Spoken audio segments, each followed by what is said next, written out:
Alright you guys, it's E with West Coast Renewables. That was a quick little video of a customer that takes care of the grease trap.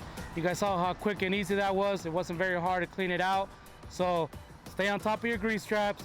Make sure that we come down and clean it out for you guys and stay consistent. Alright, so to check out any of our videos, go ahead and locate one of our trucks. You guys see us anywhere, scan this and you guys will be able to subscribe to our channel, comment to our channel, and also check out our food, all the reviews that we do.